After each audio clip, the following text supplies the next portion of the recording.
Jika masih bisa bertahan di kota besar, jangan buru-buru pulang kampung. Jangan membeli satu rumah 120 meter persegi, lebih baik beli dua rumah 60 meter persegi. Saat isi bensin, cukup isi 200 ribu rupiah, nanti kamu akan mengerti. Potong rambut, jangan masuk salon besar. Salon besar kebanyakan hanya tempat magang, salon kecil justru tempat para tukang potong rambut yang benar-benar ahli. Keluarga dan teman mengadakan pesta, jika tidak ada yang memberitahu kamu, pura-puralah tidak tahu, dan jangan cari-cari kabar. Lingkaran orang kaya penuh dengan ide, lingkaran orang miskin penuh cerita lucu, lingkaran perempuan penuh gosip, lingkaran laki-laki penuh cerita dan pengalaman. Saya ceritakan satu kisah, setelah mendengar kamu akan mengerti. Ada seorang buruh yang merantau jauh dari rumah. Ia membeli lotre dan memenangkan 10 miliar rupiah. Dia menelepon istrinya, berkata bahwa dia harus masuk rumah sakit dan butuh uang segera. Istrinya panik dan pergi meminjam ke kerabat dan teman. Semua kerabat dan teman mendengar kabar itu langsung bersikap dingin, menolak, bahkan mengusirnya. Saat sang istri sedang sedih dan putus asa, suaminya tiba-tiba pulang dengan sehat. Dia berkata, "Sebenarnya aku tidak sakit, aku menang lotre 10 miliar. Tapi uang yang kusuruh kamu pinjam itu, apakah ada yang mau meminjamkan?" Istrinya menjawab, "Tidak ada satupun." Suami itu berkata, "Bagus, kali ini putus hubungan saja.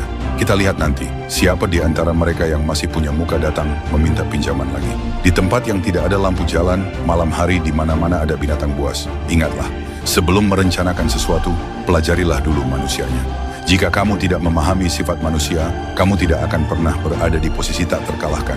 Suatu hari putri seorang pria kaya bertanya, "Ayah, menantu ayah itu di semua aspek sangat hebat. Kenapa ayah tidak mempromosikannya?" Pria kaya itu berkata, "Justru karena dia terlalu hebat, ayah khawatir kamu tidak mampu mengendalikannya. Kamu 90 kilogram, dia 60 kilogram. Mengapa dia mau menikahi kamu?" Sang ayah sangat memahami hati manusia. Karena itu dia membiarkan menantunya tetap menjadi orang biasa, supaya putrinya bisa hidup damai sepanjang hidup. Putrinya masih tidak mengerti. Ayahnya menjelaskan, 30 tahun lalu, di desa ayah mabuk dan sombong, mengatakan bahwa tahun itu ayah beternak ikan dan untung ratusan juta. Keesokan paginya, sebelum matahari terbit, kolam ikan kita sudah diberi racun oleh seseorang. Ikan mati hampir semua, ayah rugi besar. 5 tahun kemudian, ayah bangkit lagi, menikahi ibumu, punya kamu, dan membeli sebuah villa di Jakarta seharga lebih dari 50 miliar rupiah, dibayar tunai. Ayah tidak memposting apapun di media sosial, bahkan tidak memberitahu kakek nenekmu. Kerabat dan teman bertanya, "Bisnis sekarang bagaimana?" Ayah selalu menjawab, "Sekarang saya bekerja untuk orang lain, gaji cuma 5 juta, keluarga saya masih ngontrak."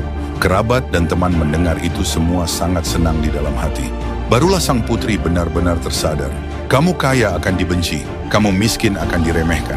Di depan orang yang kamu kenal, jangan pamer kekayaan, itu mengundang iri dan masalah. Di depan orang asing, jangan tampil miskin, karena dunia hanya menghargai yang terlihat pantas. Ingatlah selalu, kekayaan terletak pada cara berpikir, bukan pada kerja keras fisik. Keuntungan terletak pada posisi dan strategi, bukan pada keringat semata.